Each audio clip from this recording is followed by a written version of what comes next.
kita melakukan apa yang dikatakan di dalam Alkitab. Kebahagiaan datang waktu kita memiliki kesukaan membaca firman Tuhan. Firman Tuhan yang kita baca dan kita renungkan itu menolong saya dan saudara, menolong kita semua. Untuk apa saudara? Dia menolong saya dan saudara untuk bisa bertumbuh, berbuah. Puji Tuhan, Shalom. Selamat malam, apa kabarnya saudara? Luar biasa, amin. Kita bersyukur pada Tuhan, malam hari ini kita boleh ada sebagaimana kita ada. Semua karena kemurahan dan kebaikan Tuhan yang begitu luar biasa. Mari sebelum kita masuk lebih dalam lagi menikmati hadirat Tuhan, mari sama-sama kita berdoa. Bapa, sungguh kami bersyukur Tuhan untuk segala kebaikan-Mu dalam kehidupan kami. Malam hari ini Tuhan, Engkau melihat kerinduan kami. Kami datang Tuhan, kami rindu bersekutu dengan Engkau Tuhan. Karena kami percaya Engkau hadir bersama-sama dengan kami Tuhan. Terima kasih Bapa, terima kasih Yesus.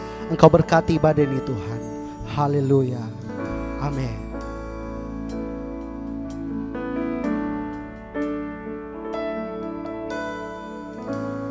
Banyak yang Kau perbuat di dalam hidupku, rancangan indahmu terjadi di hidupku. Bapa yang mengerti segala yang ku perlu,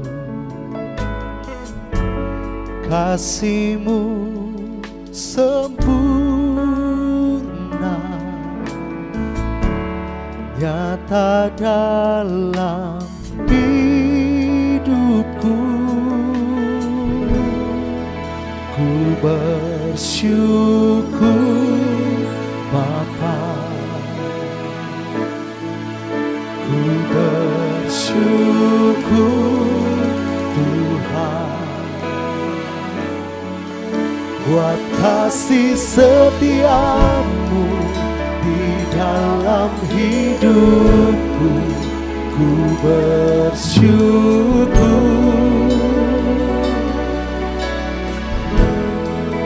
ku bersyukur Bapa, ku bersyukur Tuhan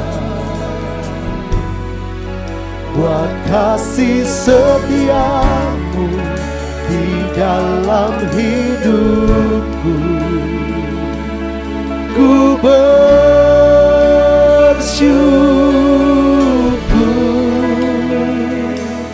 Tuhan.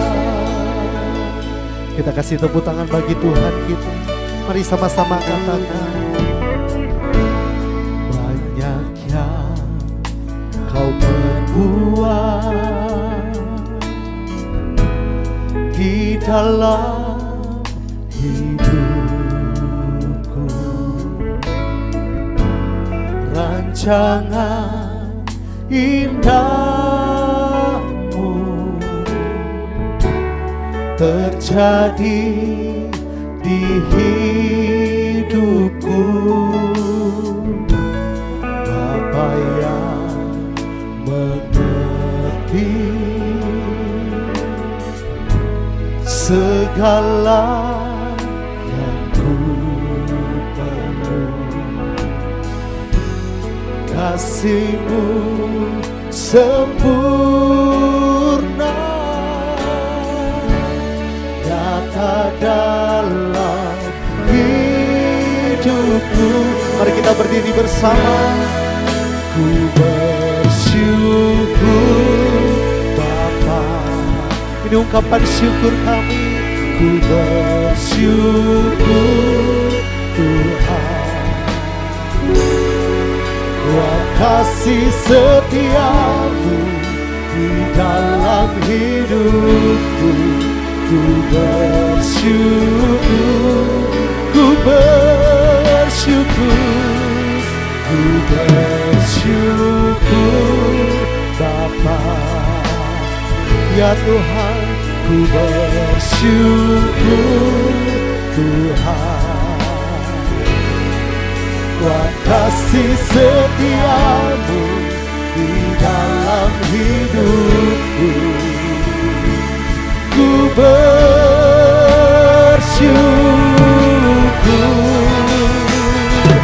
Tuhan.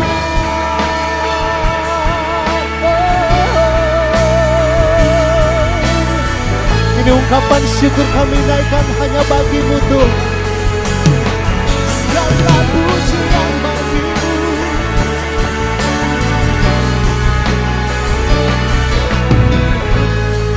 Mari angkat tinggi tanganmu. Tak ada lembah kelam yang tak ku lewati tanpa hadirmu. Hatiku takkan gentar, sebab ku tahu tanganmu yang menopangku. Tak ada lembah kelam yang tak ku lewati tanpa hadirmu ya Tuhan. Hatiku takkan gentar, sebab ku tahu tanganmu yang menopangku.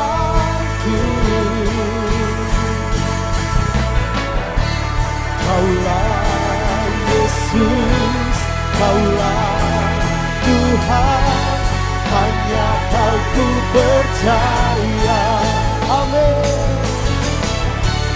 Kaulah Yesus, Kaulah Tuhan, harapan hidupku.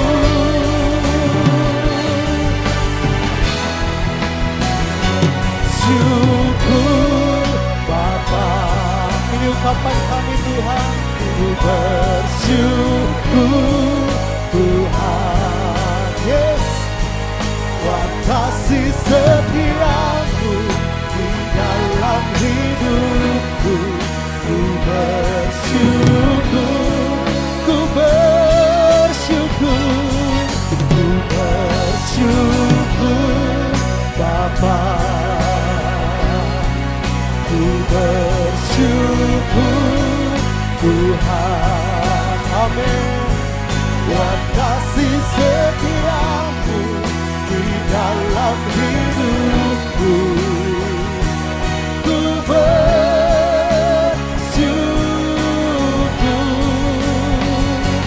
ku bersyukur,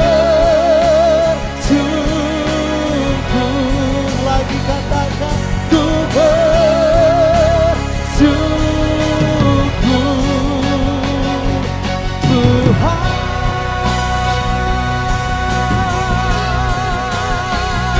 sorak-sorak bagi Allah kita. Haleluya, haleluya, haleluya. Ini ungkapan syukur kami untuk segala kebaikan-Mu dalam hidup kami Tuhan. Malam hari ini kami mau lebih lagi bersuka cita di dalam hadirat-Mu. Jemaat Tuhan yang bersuka cita sama-sama dengan saya katakan amin. Boleh kita kasih tepuk tangan yang luar biasa bagi Allah kita. Haleluya. Betapa dalamnya kasih setia-Mu Tuhan. Kasih setiamu, betapa besarnya kebaikan-Mu. Hidupku dipenuhi kemuliaan-Mu, indahnya oh Yesus Tuhanku. Betapa dalamnya kasih setiamu, betapa besarnya kebaikan-Mu. Hidupku dipenuhi kemuliaan-Mu, oh Yesus Tuhanku. Sempurnalah kehidupanku sejak Kau hadir dalam hatiku. Kau perhatikanku setiap waktu.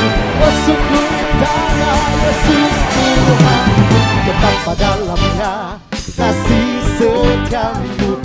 Betapa besarnya kebaikan-Mu, hidupku dipenuhi kemuliaan-Mu.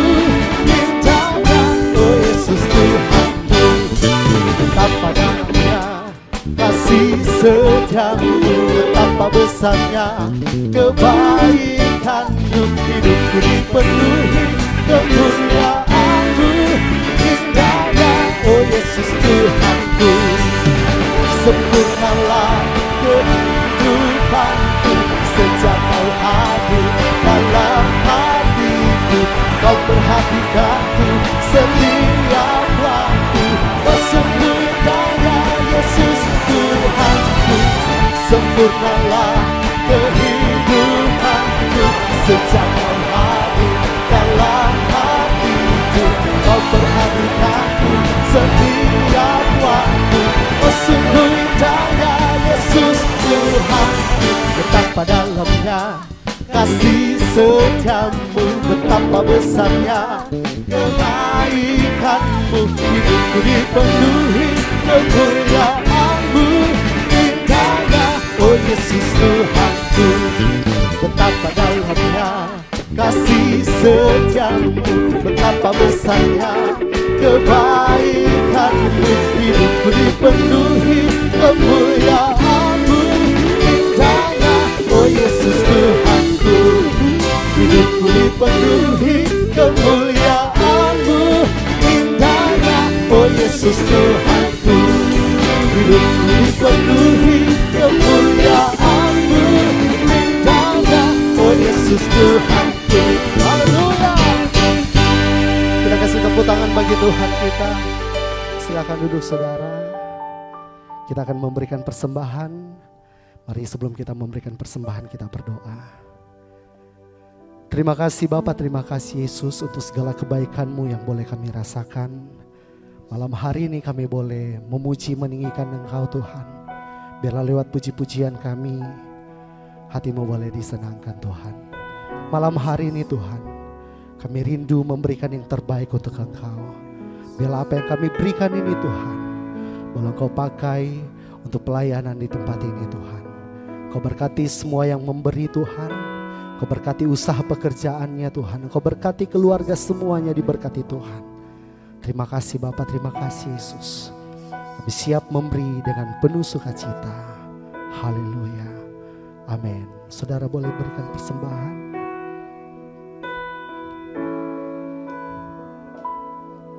Kau Allah yang setia,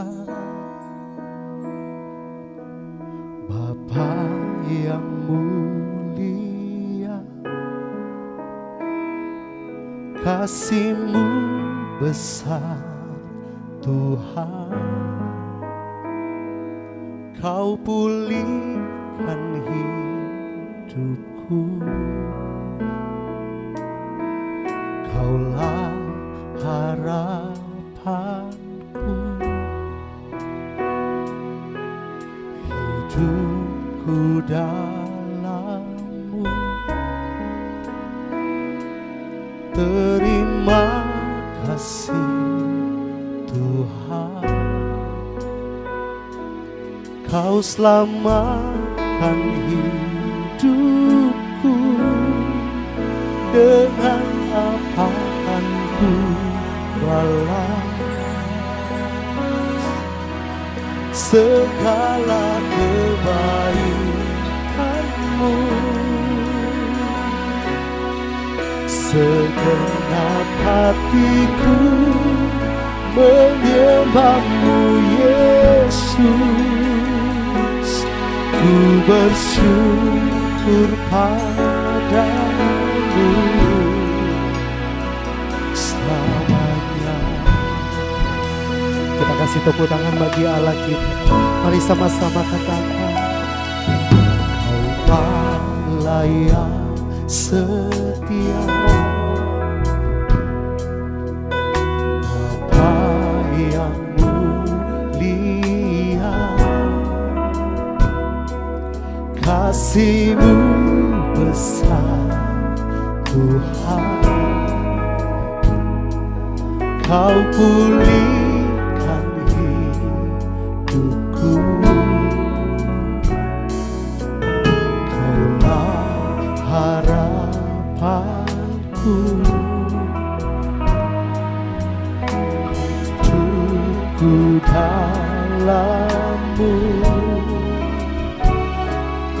Terima kasih Tuhan,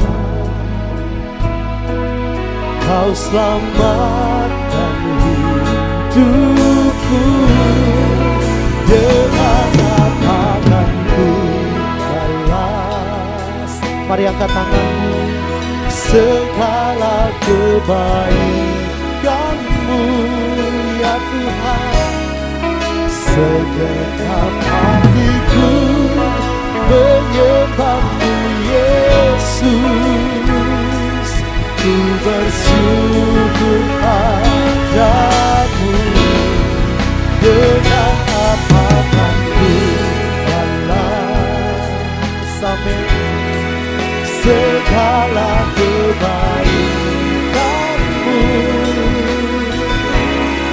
segenap hatiku menyembah-Mu Yesus.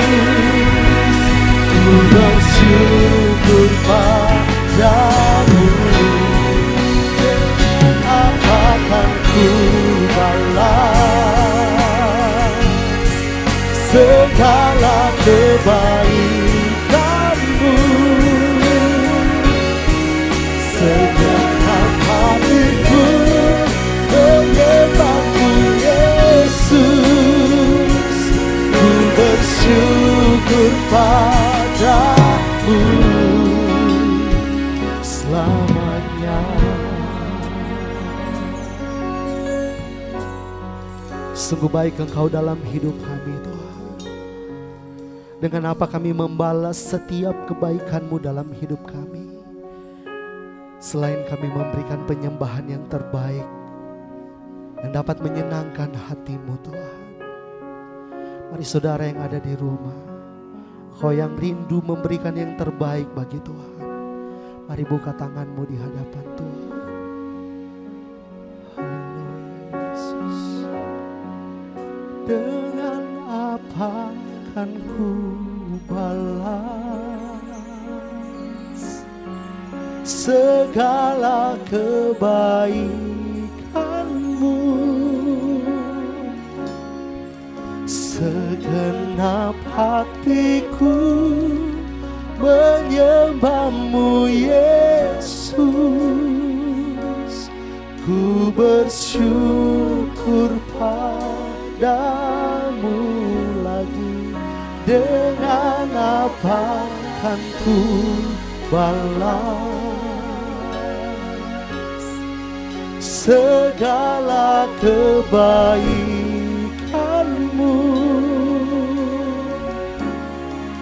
Segenap hatiku menyembah-Mu Yesus. Ku bersyukur padamu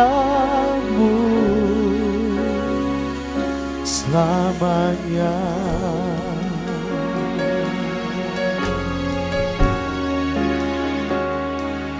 Ku bersyukur padamu selamanya.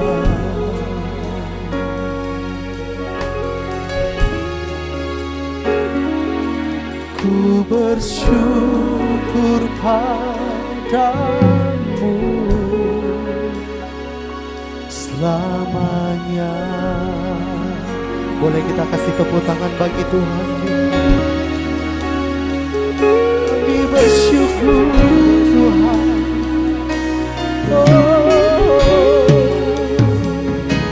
Kami bersyukur Tuhan buat segala kebaikan-Mu Tuhan. Terima kasih Yesus. Haleluya.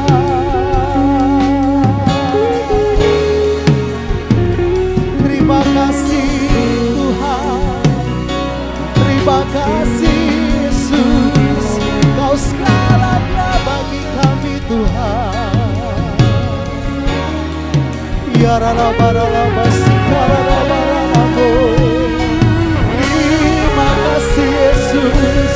Terima kasih Tuhan buat kebaikan-Mu.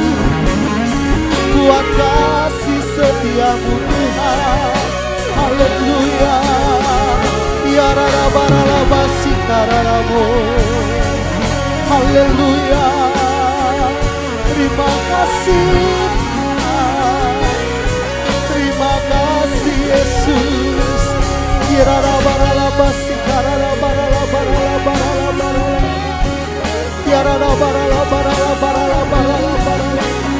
Engkau yang penuhi setiap kami, biarlah Roh Kudus-Mu memenuhi setiap kami. Sungguh kami merindukan hadirat-Mu Tuhan. Haleluya. Kau yang layak terima pujian, Kau yang layak disembah. Haleluya. Haleluya. Terima kasih Tuhan. Terima kasih Yesus. Haleluya. Haleluya. Kau baik Tuhan. Ya rala barala barala basikara barala barala barala barala. Ya rala barala basikara barala barala barala basikara barala. Terima kasih Tuhan. Terima kasih Yesus. Haleluya. Kami menyembah-Mu Tuhan, sebab Kau Allah yang hidup. Haleluya, haleluya. Sungguh kami percaya akan segala kebaikan-Mu Tuhan. Kemanapun kami pergi, kami mau tetap bersama dengan Engkau Tuhan. Melewati setiap suka dan duka, kami percaya janji-Mu selama-lamanya bagi kami Tuhan. Terima kasih Tuhan.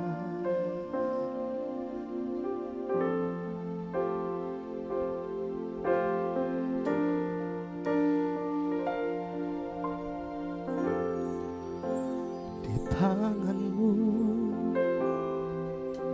ini janjiku, senap hidupku untuk-Mu. Kau mengatur jalan hidupku, ku milik-Mu selamanya.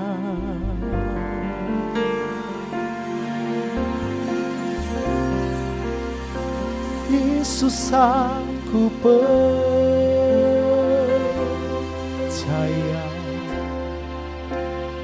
Yesus, aku milik-Mu.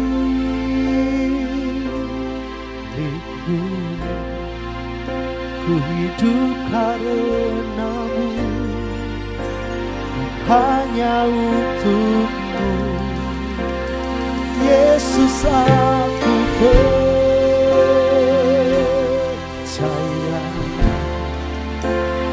Yesus, aku milik-Mu.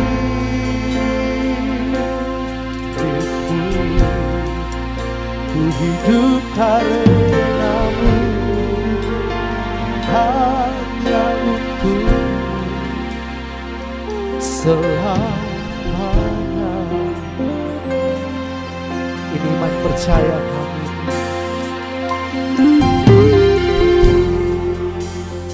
Tangan-Mu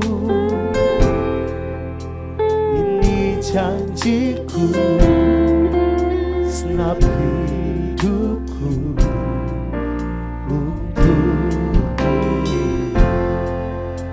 Kau mengatur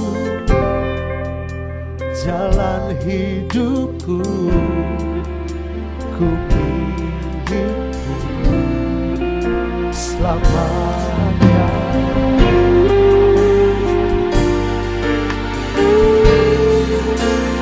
Yesus, aku percaya. Yesus, aku milik-Mu.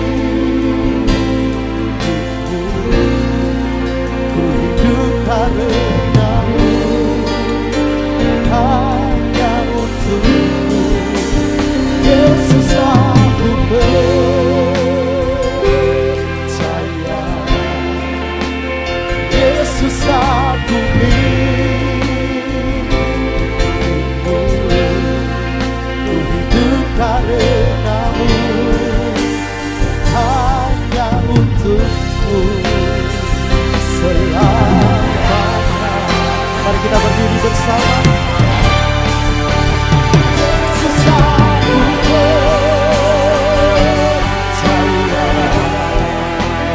Yesus aku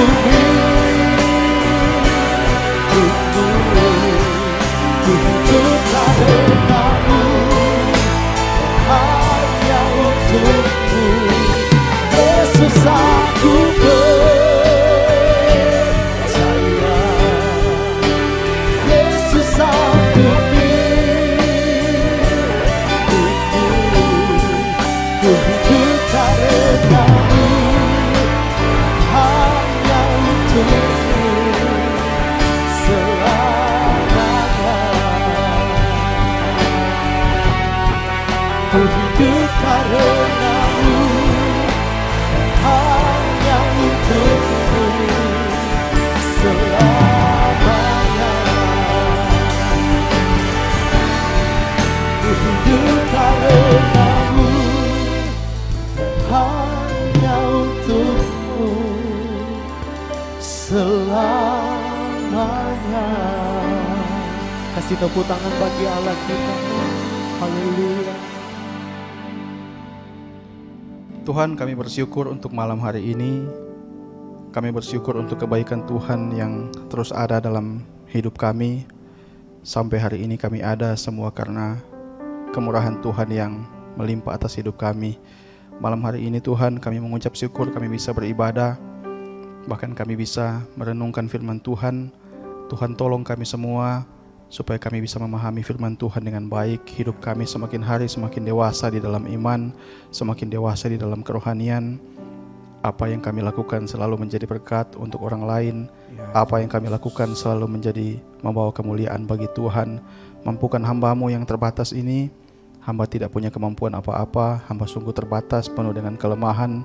Tetapi biar Tuhan yang memampukan, biar Tuhan yang menolong hamba-Mu, supaya hamba bisa menyampaikan apa yang menjadi maksud Tuhan pada malam hari ini. Terima kasih Tuhan Yesus. Kami sambut berkat firman-Mu, sama-sama katakan amin. Shalom, selamat malam Bapak Ibu Saudara, silakan duduk. Mari kita buka bersama-sama satu bagian firman Tuhan. Kita buka bersama-sama satu bagian firman Tuhan dari Matius pasal 8. Matius pasal 8 ayat 1 sampai ayat yang ke-3. Matius pasal 8 ayat 1 sampai ayat yang ke-3. Kita akan baca, saya bacakan buat Bapak Ibu Saudara. Judul perikopnya, Yesus menyembuhkan seorang yang sakit kusta. Setelah Yesus turun dari bukit, orang banyak berbondong-bondong mengikuti dia. Maka datanglah seorang yang sakit kusta kepadanya, lalu sujud menyembah dia dan berkata, Tuan, jika Tuan mau, Tuan dapat mentahirkan aku. Lalu Yesus mengelurkan tangannya, menjamah orang itu dan berkata, aku mau, jadilah engkau tahir. Seketika itu juga tahirlah orang itu daripada kustanya. Saudara, sebelum kita lebih jauh melihat bagian firman Tuhan ini, saya ingin membuka dengan sebuah ilustrasi. Ada seorang petani yang ketika dia selesai melakukan pekerjaannya, ketika mau pulang, tanpa sengaja dia menjatuhkan kapaknya di sungai. Jadi petani ini tanpa sengaja menjatuhkan kapaknya di sungai. Dia sudah berusaha mencari, tetapi dia tidak bisa menemukan kapaknya karena kapak itu jatuh di sungai yang cukup dalam. Kemudian di tengah kebingungannya, di tengah kepanikannya, karena kapaknya yang biasa dia pakai untuk bekerja itu jatuh di sungai, tiba-tiba muncul dewa penolong datang di hadapannya. Dewa itu tanya, mengapa engkau terlihat begitu panik, terlihat begitu sedih? Dia katakan, kapak saya satu-satunya yang selama ini saya pakai untuk bekerja jatuh di sungai dan saya tidak bisa menemukan. Lalu dewa ini menghilang, dia masuk ke sungai, dia keluar membawa sebuah kapak yang masih baru. Dia katakan kepada petani ini, dikatakan, inikah kapakmu? Petani ini katakan, bukan, kapak saya adalah sebuah kapak tua yang sudah usang. Kemudian dewa ini menghilang lagi, dia masuk ke sungai, dia bawa sebuah kapak lagi. Bukan kapak besi yang masih baru, tetapi kapak yang terbuat dari emas. Dia tanya kepada petani itu, inikah kapakmu? Petani itu jawab, bukan. Kapak saya bukan terbuat dari emas, kapak saya hanyalah sebuah kapak tua dari besi yang sudah berkarat. Kemudian sang dewa ini masuk lagi ke sungai, dia keluar membawa kapak yang sudah tua. Inikah kapakmu? Petani itu katakan, benar, ini kapak saya, kapak yang sudah tua. Lalu dewa itu memuji kejujuran petani ini. Dia katakan, engkau orang yang jujur, dan sebagai imbalannya atas kejujuranmu, engkau boleh mengambil kedua kapak itu, kapak besi yang masih baru, kapak yang emas, dan kapakmu yang sudah tua ini, ambil semua ketiga-tiganya dan engkau boleh pulang. Petani ini pulang dengan hati yang sangat gembira karena dia dapat berkat yang luar biasa. Beberapa waktu kemudian, beberapa bulan kemudian, dia sedang berjalan dengan istrinya, dan kali ini tanpa sengaja bukan kapaknya yang jatuh tetapi istrinya yang jatuh ke sungai. Orang ini kebingungan, setengah mati. Dia tidak bisa melihat lagi istrinya hanyut kemana. Kemudian dewa yang dulu pernah menolong dia datang lagi. Mengapa engkau terlihat sangat kebingungan, sangat panik? Dia katakan, istri saya satu-satunya yang sangat saya cintai jatuh ke sungai ini. Kemudian dewa ini menghilang, dia muncul dengan membawa perempuan yang sangat cantik yang masih muda. Dia bilang, inikah istrimu? Petani ini katakan, ya, itu istri saya. Lalu dewa ini marah kepada petani ini. Dia katakan, di mana kejujuranmu beberapa waktu yang lalu? Ketika kapakmu hilang, kamu bisa jujur. Tetapi ketika dibawakan perempuan cantik yang masih muda, kamu tidak bisa jujur. Lalu petani ini katakan, dewa, sebelum dewa marah kepada saya, tolong dengarkan alasan saya. Saya bukan tidak jujur, tetapi saya khawatir kalau saya bilang itu bukan istri saya, dewa akan masuk lagi ke sungai dan membawa perempuan yang lebih cantik daripada yang ini. Kalau saya bilang ini bukan istri saya, maka dewa akan masuk ke sungai dan bawa istri saya. Kalau saya bilang iya, benar ini istri saya, lalu dewa akan suruh bawa pulang ketiga-tiga perempuan itu. Dia bilang, jangankan satu, jangankan tiga, satu saja susah saya urus, apalagi saya harus bawa pulang tiga. Jadi lebih baik saya bohong, saya bilang ini istri saya supaya saya cuma disuruh bawa pulang satu. Nah, saudara, cerita ini mungkin cuma sebuah lelucon, tetapi kalau kita coba memperhatikan dengan baik, seringkali kita ini jadi orang yang seperti petani tadi. Dalam hal apa? Dalam hal kita ini suka memprediksi Tuhan, seperti petani tadi. Kita suka memprediksi apa yang Tuhan mau lakukan. Oh, dulu pernah Tuhan lakukan begini, berarti akan jadi begini. Kita suka membatasi Tuhan yang tidak terbatas itu di dalam pemikiran kita yang terbatas. Kita suka membatasi Tuhan, seakan-akan Tuhan itu kita bisa pikirkan, kita bisa prediksi Tuhan mau melakukan apa. Pada akhirnya, kalau ternyata fakta-fakta yang terjadi tidak sesuai dengan apa yang kita prediksi, apa yang kita sudah memikirkan tentang Tuhan, lalu kemudian tidak terjadi, maka kita dengan mudah kecewa kepada Tuhan. Kita seringkali suka melihat kejadian-kejadian sederhana dalam hidup kita, lalu kita mulai menyimpulkan, oh ternyata Tuhan seperti ini. Kita suka membaca satu bagian firman Tuhan, lalu kita menyimpulkan, oh Tuhan ternyata seperti ini, maka kita harus berbuat begini. Kita kadang-kadang suka melihat satu bagian firman Tuhan, misalnya, oh kisah tentang Lazarus. Lazarus itu mendapatkan mujizat, dia dibangkitkan. Kenapa? Kita akan lihat, oh ternyata begini, berarti kita harus melakukan ini dan itu supaya kita mendapatkan mujizat. Nah, saudara, kalau kita terlalu tergesa-gesa menyimpulkan sesuatu tentang Tuhan, maka kita akan mudah kecewa juga kepada Tuhan ketika kemudian kalau fakta yang terjadi tidak sesuai dengan apa yang kita harapkan. Nah, mari kita kembali ke teks ini. Di dalam cerita ini dikatakan Yesus menyembuhkan seorang yang sakit kusta. Kalau kita membaca sekilas, mungkin ini terlihat kisah yang biasa saja. Ada orang kusta datang kepada Tuhan, lalu Tuhan sembuhkan. Ini kisah yang biasa saja. Tetapi kalau kita memperhatikan dengan baik, kalau kita mencermati ayat-ayat ini dengan baik, maka kita akan menemukan sebuah gambaran akan sebuah pertumbuhan rohani orang percaya. Sekali lagi, sekalipun kisah ini mungkin kalau kita lihat sekilas cuma kisah biasa, tetapi kalau kita mencermati dengan baik, maka kita akan menemukan kisah ini seperti sebuah gambaran akan pertumbuhan rohani orang percaya. Kita seringkali bilang Tuhan tidak menjawab doa kita, padahal Tuhan selalu menjawab doa kita. Nah, tetapi reaksi kita akan jawaban doa itu yang menunjukkan seberapa dewasa kita di dalam kerohanian kita. Ternyata apa yang kita doakan kepada Tuhan, apa yang kita mohonkan kepada Tuhan, reaksi kita atas jawaban dari Tuhan, atas respon dari Tuhan, itu akan menunjukkan kualitas kerohanian kita.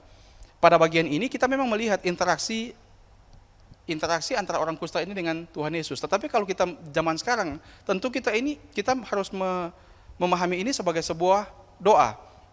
Nah, saya ingin mengajak kita belajar dari kisah ini. Kalau kita membagi bagian ini mungkin menjadi 3 bagian, maka kita akan menemukan sebuah gambaran pertumbuhan rohani menjadi 3 bagian juga.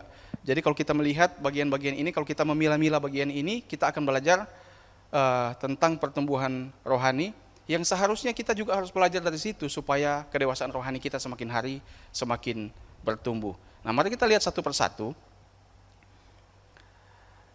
Di bagian yang pertama, ada orang yang mencari Tuhan hanya sebuah kepentingan.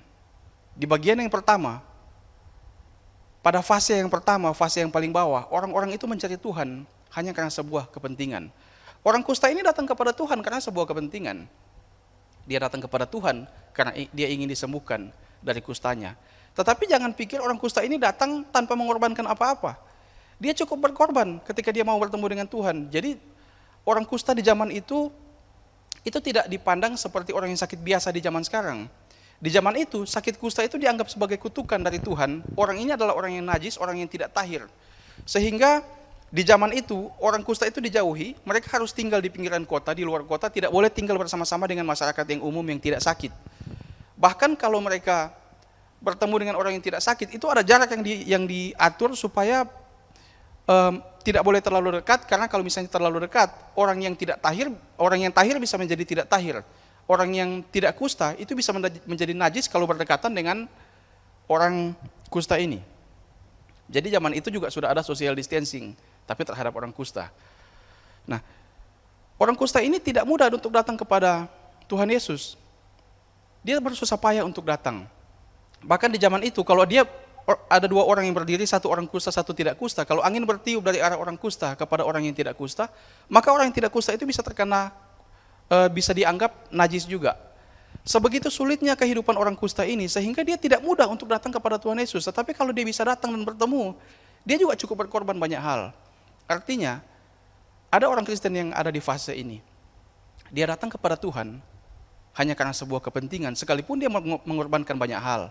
Dia sudah terlibat di dalam pelayanan, dia sudah menjadi anggota sebuah gereja, dia sudah berkorban ini, berkorban itu, dia sudah menyumbang untuk pekerjaan misi misalnya, dia sudah menyumbang untuk pembangunan gereja.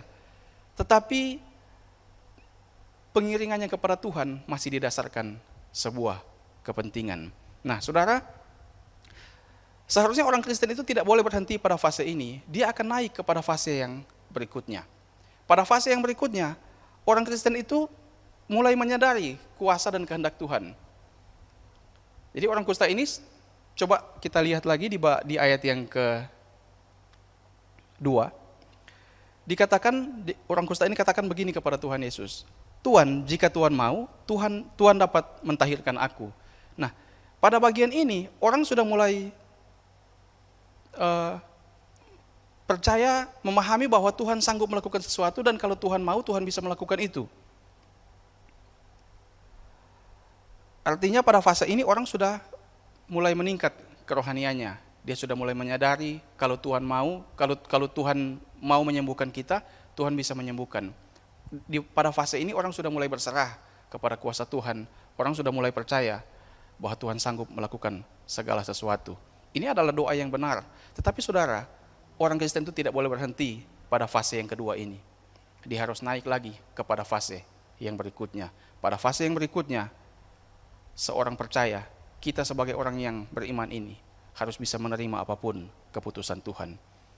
Pada ayat yang ketiga dikatakan begini, ketika orang kusta ini bilang, Tuhan, jika Tuhan mau, Tuhan dapat mentahirkan aku, maka apa yang Tuhan jawab di sana? Tuhan Yesus katakan, aku mau, jadilah engkau tahir. Saudara, Jangan sekali-kali membuat rumusan akan sebuah jawaban doa, karena itu tidak akan pernah terjadi. Jangan sekali-kali membuat teori akan sebuah jawaban doa. Kalau kita membuat teori tentang sebuah jawaban doa, maka biasanya orang akan membuat teori seperti ini. Oh, orang kusta ini datang berkorban. Dia datang kepada Tuhan dengan susah payah. Kemudian yang kedua, cara berdoa yang kedua, dia datang menyembah Tuhan. Kemudian selain dia menyembah Tuhan, dia berserah sepenuhnya kepada Tuhan supaya Tuhan menyembuhkan dia. Lalu kalau orang sudah melakukan ini, maka lihat kemudian pada akhirnya dia mendapatkan mujizat. Kalau kita membuat teori-teori seperti ini, maka kita akan balik lagi kepada fase yang pertama tadi. Kalau kita masih suka menyimpulkan firman Tuhan dengan cara-cara seperti itu, oh melakukan ini, melakukan itu, melakukan seperti ini dan seperti itu, lalu kemudian kita menerima jawaban doa, menerima mujizat. Kalau kita berpikir seperti itu, membuat teori seperti itu, kita akan balik lagi kepada poin nomor 1 tadi. Kita cuma mencari Tuhan karena sebuah kepentingan. Seharusnya kita naik pada fase yang berikutnya, kita menerima apapun keputusan Tuhan. Perhatikan baik-baik di ayat yang ketiga. Tuhan Yesus katakan begini, aku mau, jadilah engkau tahir. Kalau pada bagian ini Tuhan Yesus berkata aku mau, maka kita harus memahami juga, ini menjadi sebuah pelajaran bagi kita, bahwa ada satu titik Tuhan bisa katakan aku tidak mau. Kalau pada bagian ini Tuhan katakan aku mau, maka kita harus belajar bahwa ada satu saat, ada satu titik Tuhan bisa katakan aku tidak mau. Seorang hamba Tuhan katakan begini, paling tidak kerohanian orang Kristen ini dia ada di dalam 3 fase. Yang pertama, orang itu setia mengikut Tuhan karena apa yang dia mau, Tuhan mau. Dia setia mengikut Tuhan karena apa yang dia mau, Tuhan juga mau. Tetapi apakah orang masih setia kepada Tuhan ketika apa yang dia mau, Tuhan tidak mau?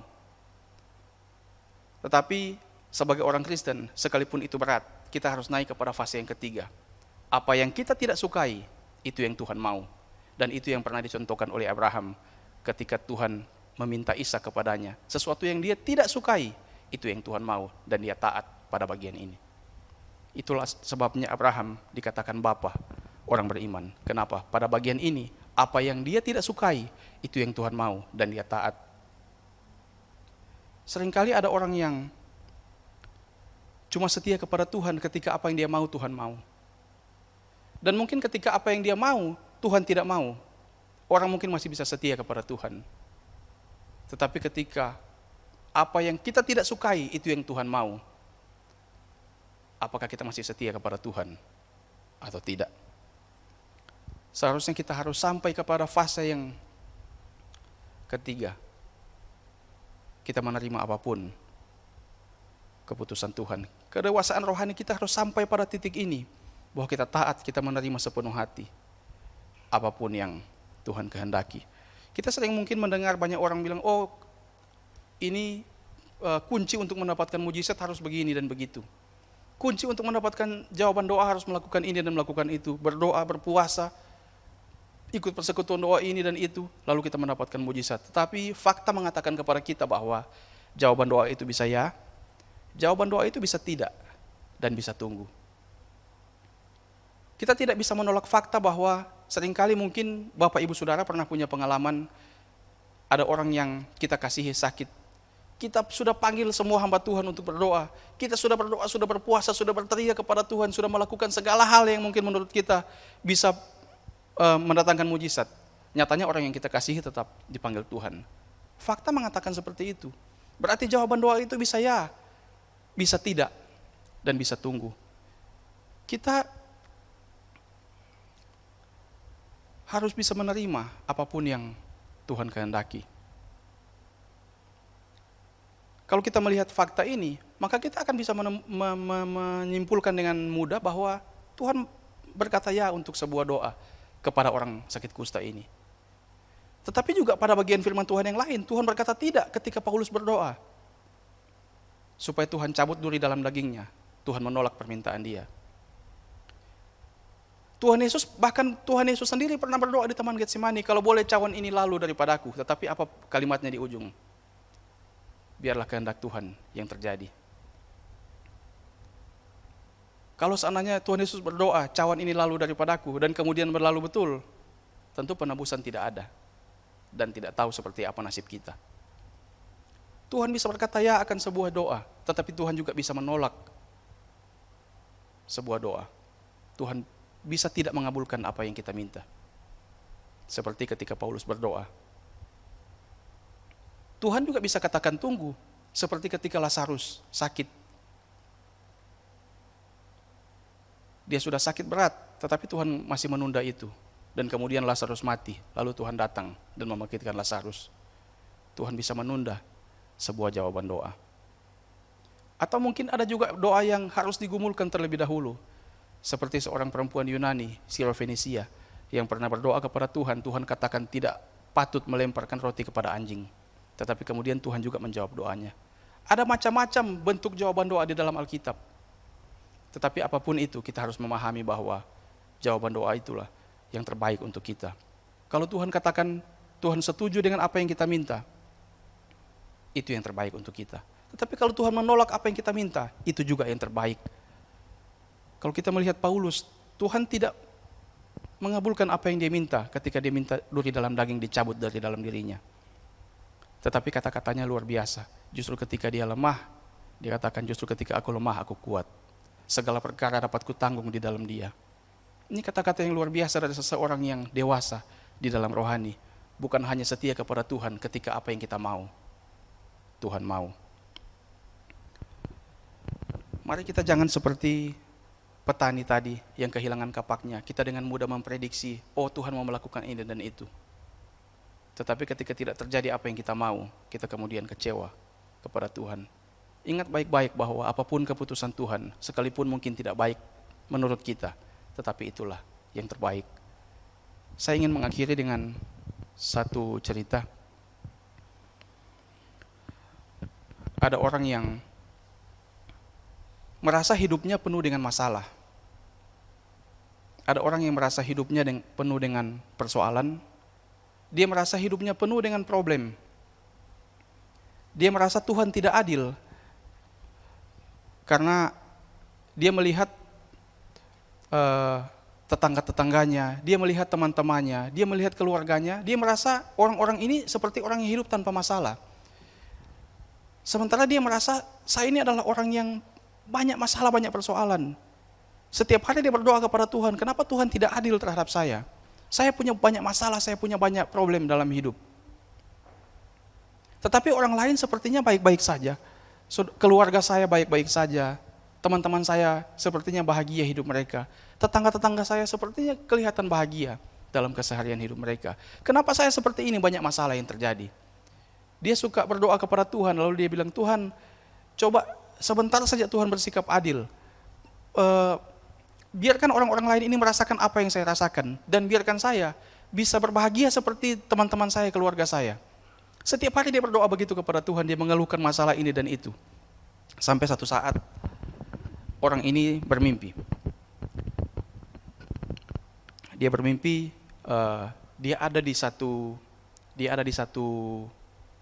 lapangan yang luas, dan di lapangan itu bukan cuma ada dia, tetapi ada tetangga-tetangganya, ada keluarganya, ada teman-temannya, yang selama ini dianggap hidup mereka bahagia.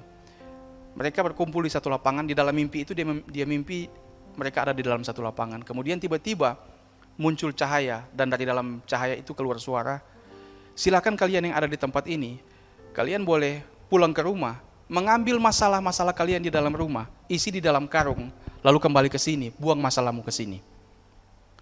Mereka semua pulang, dan bapak yang tadi yang suka mengeluh ini juga pulang dengan semangat. Dia katakan ternyata inilah jawaban doa. Saya akan mengambil semua masalah saya di rumah, lalu saya akan letakkan, saya akan buang di sini, maka saya akan hidup tanpa masalah. Dia bersemangat pulang ke rumah, dia isi semua masalahnya di dalam karung. Ketika dia akan kembali ke lapangan itu, dia sedikit terkejut melihat keluarganya, teman-temannya, tetangga-tetangganya itu ternyata membawa karung masalah yang lebih besar daripada yang dia bawa selama yang dia pegang. Tetapi karena dia gembira, dia seperti cuek dengan melihat orang-orang yang dianggap berbahagia ini bawa karung yang lebih besar daripada dia, karung masalah yang lebih besar. Lalu kemudian mereka tiba di lapangan itu, Kemudian suara itu mengatakan, silakan letakkan masalah kalian di sini. Letakkan saja masalah kalian di sini. Dan kalian boleh mengambil karung yang manapun, karung yang masalah manapun yang menurut kalian paling ringan. Kemudian semua orang meletakkan semua karung-karung masalah mereka di satu tempat yang sudah ditunjukkan. Kemudian mereka akan memilih karung mana yang menurut mereka paling ringan. Semua orang mengamat-amati karung mana yang mereka mau ambil. Tetapi apa yang terjadi? Ketika mereka mengamat-amati karung mana yang mereka akan ambil, apa yang terjadi Bapak Ibu? Pada akhirnya semua orang mengambil kembali karung masalahnya. Apa makna yang kita bisa ambil dari cerita ini? Bahwa apapun yang Tuhan izinkan terjadi dalam hidup kita, masalah, pergumulan, problem apapun itu, semua sudah sesuai dengan porsi kita masing-masing. Semua sudah sesuai dengan kemampuan kita. Kita tidak perlu melihat orang lain berbahagia. Orang lain juga punya masalah. Kenapa semua orang tadi pada akhirnya mengambil karung masalah mereka masing-masing? Karena mereka ketika melihat masalah orang lain, mereka tahu bahwa mereka tidak bisa menyelesaikan masalah itu. Itu masalah porsi orang lain. Kalau masalah mereka yang mereka ambil, mereka sudah terbiasa dengan masalah itu. Mereka sudah tahu bagaimana cara mengatasinya. Kalau hari ini Tuhan tidak mengikuti apa yang kita mau, kalau hari ini Tuhan menolak apa yang kita minta, dan mungkin masih ada masalah dalam hidup kita, Tuhan tahu semua itu akan mendewasakan kita. Tuhan tahu segala-galanya, semua ada di dalam kontrol Tuhan. Apa yang terbaik buat kita, pasti Tuhan tahu. Seperti Yusuf, dia pernah bermimpi dia akan menjadi penguasa. Tetapi apakah dia langsung menerima itu? Tidak, saudara. Dalam perjalanan waktu yang sangat panjang, dia harus melewati berbagai pergumulan. Dia harus ada di dalam penjara. Dia harus ada di liang tutupan yang sangat menyiksa pada penjara di zaman itu. Mungkin di masa-masa itu dia berteriak kepada Tuhan, mana mimpi itu, mana janji Tuhan itu. Tetapi lihat ketika dia jadi penguasa, dia sudah jadi orang yang dewasa di dalam kerohanian. Tuhan memproses hidupnya. Seharusnya Yusuf itu orang yang pertama dia balaskan dendamnya, tentu kepada istri Potifar. Karena istri Potifar ini yang memfitnah dia sampai dia ada di dalam liang tutupan. Kalau dia tidak dewasa di dalam kerohanian, harusnya orang pertama yang dia balaskan dendam adalah istri Potifar. Tetapi kalau kita membaca seluruh bagian firman Tuhan yang menceritakan tentang Yusuf, tidak sekali-kali pun kita menemui Yusuf pernah mengungkap itu. Dia melupakan segalanya. Dan oleh seorang hamba Tuhan dikatakan, mengapa Yusuf bisa seperti itu? Dia bisa melupakan segala kepahitan dalam hidupnya.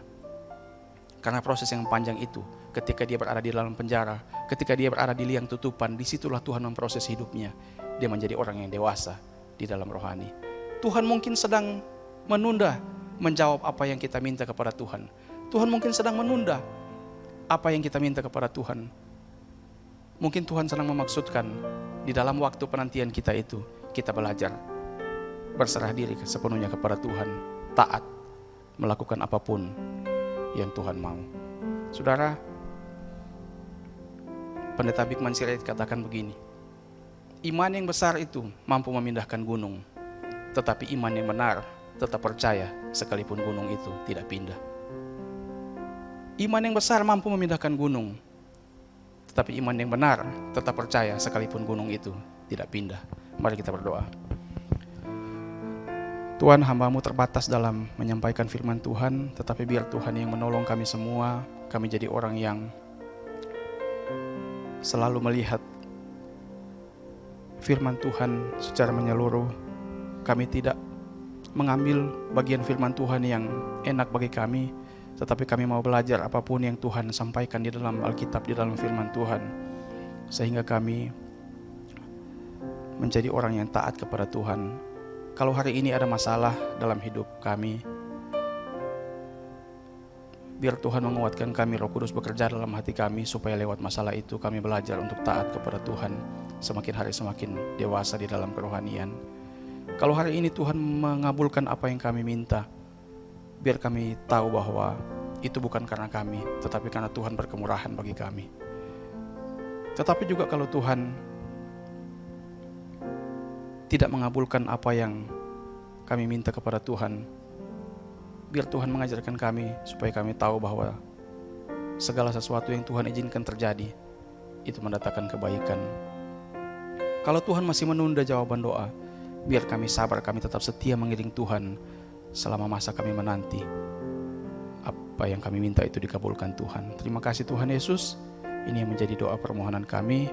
Dalam nama Yesus kami berdoa dan bersyukur. Haleluya. Amin. Saudara, kita semua bangkit berdiri, kita akhiri pada kita. Sekali lagi kasih tepuk tangan bagi Tuhan. Percaya berlaku atasku kebajikan kemurahan selalu mengikutiku. Ku puji, ku sembah Kau Tuhan.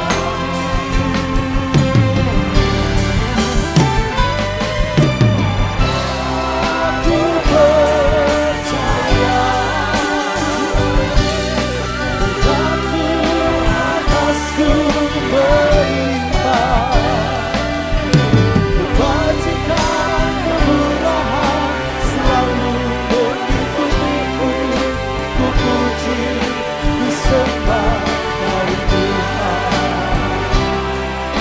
Ku puji, ku sembah Kau Tuhan. Ku puji, ku banggakan Tuhan. Kasih tepuk tangan bagi Allah kita. Haleluya. Bapa di surga, kami bersyukur dan berterima kasih untuk firman-Mu pada malam hari ini. Mengingatkan kami dan menyadarkan kami agar setiap kami sebagai anak-anak-Mu Tuhan, di saat doa kami dikabulkan, di saat doa kami belum dikabulkan, bahkan di saat doa kami tidak dikabulkan sekalipun, biarlah kami tetap memuji dan menyembah Engkau, karena Engkaulah Allah yang paling tahu yang terbaik dalam hidup kami. Tuhan tahu untuk melakukan yang terbaik dalam hidup kami. Itu sebabnya Tuhan, kami sungguh bangga, kami sungguh bersyukur punya Allah yang seperti Engkau, yang anugerah-Mu, pertolongan-Mu senantiasa nyata dalam hidup kami. Bukan saja ketika kami dalam kelimpahan, tetapi dalam kekurangan, dalam keterbatasan, bahkan dalam ketidakmampuan kami boleh senantiasa mengalami bahwa Engkau Allah yang selalu hadir, menopang, menolong dan menguatkan kami. Memberkati seluruh dan jemaat-Mu Tuhan, dalam setiap pergumulan mereka masing-masing, dalam seluruh keberadaan kami hari-hari ini. Tuhan, Kau tolong kami, biar Roh Kudus yang akan terus menguatkan kami, meneguhkan iman, percaya, pengharapan kami, sehingga kami tidak akan pernah kecewa oleh keadaan apapun yang kami sedang alami hari ini. Tapi kami tetap senantiasa meyakini bahwa Allah yang kami sembah di dalam Yesus Kristus, Allah yang tetap setia, Allah yang tidak pernah berubah dulu, sekarang, bahkan sampai selama-lamanya. Terima kasih Tuhan, terpuji nama-Mu. Kau meteraikan firman buat kami pada malam hari ini. Kami juga bersepakat berdoa untuk pemerintah kami, Bapak Presiden bersama Wakil Presiden, para menteri dan semua pengambil kebijakan di bangsa ini. Tuhan, Engkau menolong mereka. Tuhan, berikan hikmat, akal budi, kemampuan daripada Engkau ya Tuhan, dalam melaksanakan tugas dan tanggung jawab mereka, dalam mengambil langkah-langkah, tindakan-tindakan nyata, khususnya Tuhan menghadapi pandemi COVID saat ini. Tuhan, Kau tolong mereka, mampukan mereka, sehingga setiap langkah, tindakan, kebijakan, keputusan yang mereka lakukan, semuanya itu Tuhan mendatangkan kebaikan bagi kami seluruh masyarakat di bangsa ini. Bahkan doa kami, kerinduan kami, permohonan kami, kiranya COVID-19 akan segera berlalu dari bangsa kami, dari bumi ini, dan kami boleh leluasa kembali beraktivitas, melaksanakan tugas dan tanggung jawab kami. Terima kasih Tuhan Yesus, terpuji nama Bapa. Kami juga berdoa Tuhan untuk para medis yang terus bekerja, terus berupaya untuk kesembuhan para pasien. Tuhan memberkati, Tuhan tolong segala upaya yang mereka lakukan. Bahkan juga obat-obatan, Tuhan juga akan mencukupkan tersedianya obat-obatan dan juga APD yang dibutuhkan oleh para medis. Tuhan, Kau tolong dalam nama Yesus. Terima kasih Tuhan Yesus, terpuji nama Bapa kekal selama-lamanya. Bahkan gereja-gereja yang sudah mulai beribadah di gereja, Tuhan Kau memberkati dalam nama Yesus. Segala upaya yang mereka lakukan, segala persyaratan protokol yang dipersiapkan Tuhan kiranya akan memberkati sehingga semuanya boleh berjalan dengan baik. Nama-Mu Tuhan ditinggikan, dipujian, permuliakan. Terima kasih Tuhan. Kami juga terus berdoa untuk Ibu Gembala kami, kesehatan, kekuatan, hikmat, akal budi, pengurapan yang daripada Engkau, yang akan terus memampukan dan menolong hamba-Mu, menggembalakan jemaat Tuhan yang ada di tempat ini. Tuhan kiranya akan tolong bahkan semua kami para hamba Tuhan yang terlibat dalam pelayanan. Biar kiranya pengurapan atas kami semuanya, sehingga setiap pelayanan-pelayanan kami, Tuhan yang ditinggikan, dipujian, permuliakan. Bapa di surga, kami juga berdoa untuk para pendengar setiap Proskunel. Tuhan Kau menolong mereka, menopang mereka, menguatkan mereka di tengah-tengah pergumulan yang mereka hadapi. Biar mereka juga tidak pernah kehilangan pengharapan. Kami semua bersama-sama dengan seluruh sedang jemaat Tuhan, menikmati kasih dan anugerah Tuhan dalam hidup kami masing-masing. Terpuji-pujilah Tuhan kekal selama-lamanya. Sekali lagi Bapak, kami menyerahkan seluruh kehidupan kami. Tangan Tuhan akan terus menopang kami, menolong, menguatkan, meneguhkan iman, percaya, pengharapan kami. Sehingga di tengah-tengah keadaan saat ini kami tidak akan pernah kehilangan pengharapan. Karena kami percaya Engkau ada selalu bersama-sama dengan kami, menyertai kami, menolong kami, bahkan mencukupkan segala kebutuhan kami. Memberkati seluruh sedang jemaat-Mu Tuhan. Tuhan karena akan menolong mereka dalam usaha dan pekerjaan mereka.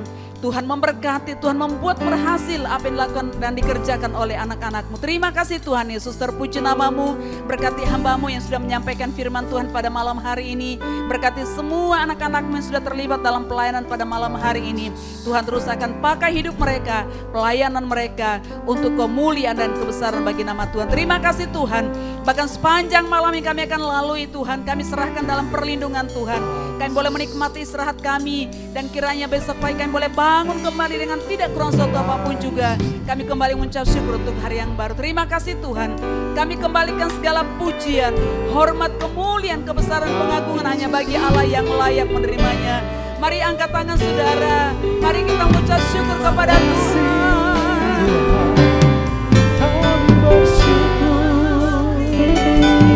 Engkau baik Tuhan. Terima kasih Yesus. Haleluya, haleluya. Terima kasih Tuhan.